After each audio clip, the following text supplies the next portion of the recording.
4 নম্বরে ওই যুগের মানুষেরা চূড়ান্ত যুদ্ধবাজ ছিল।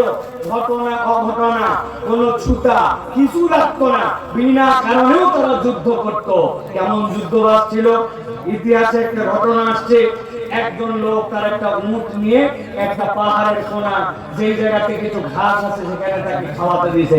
কিন্তু যেই পাহাড়ে খাওয়াতে দিয়েছে ওই পাহাড়টা ওই উটওয়ালার বাড়ির এলাকার না, ও ভিন্ন এলাকায় অবলা প্রাণীকে খাওয়াতে দিয়েছে। এখন এক লোক যে যার বাড়ির কাছে উট খাওয়াতে দিয়েছে তাকে যায় বলছে, তোর কি কোনো শক্তি নাই, পাওয়ার নাই, কিচ্ছু না? বলে কেন?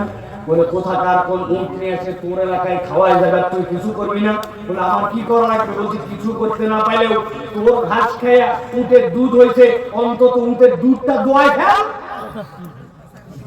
এই কথা বলে যাই উঠালা তার কাছে গেছে, যাই বলো ভাই উট একটু অবলা প্রাণী, এর এমন কি দোষ আছে যেখানে একটু ঘাস পায় সেখানে খায়, তোর উটটা ওই জায়গায় বাইরে রাখছিস, তাই বলে ওর ঘাস ওর এলাকা বলে তোর উটের দুধ দোয়াই দিবে, তুই কিছুই করবি না? কি করা লাগবে? ঠেকা। এরে বলছে ঠেকা, ওরে বলছে উদ্দুত দোয়া। আপনাদের যশোর অঞ্চলে এরকম লোক আছে কিনা জানেন? আছে। আপনি যে সুন্দর চেহারা,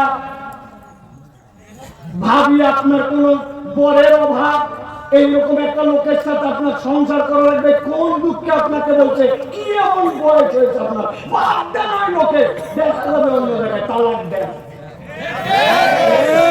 আবার ভাইরে কাম মারে, আল্লাহ আপনার কামাই কম দিছে, এমন কি বয়স হয়েছে, ভিটা মাটির কি অভাব আছে নাকি? এরকম একটা দাজ্জাল মার্কা বউ নিয়ে আপনাকে কে সংসার করতে বলছে? বহু মহিলা আপনার জন্য অপেক্ষা করছে, ওটা বাদ দেন। আছে কিনা? এক যুদ্ধ লাগাইছে, 100 বছর যুদ্ধ হয়েছে, 100 বছর।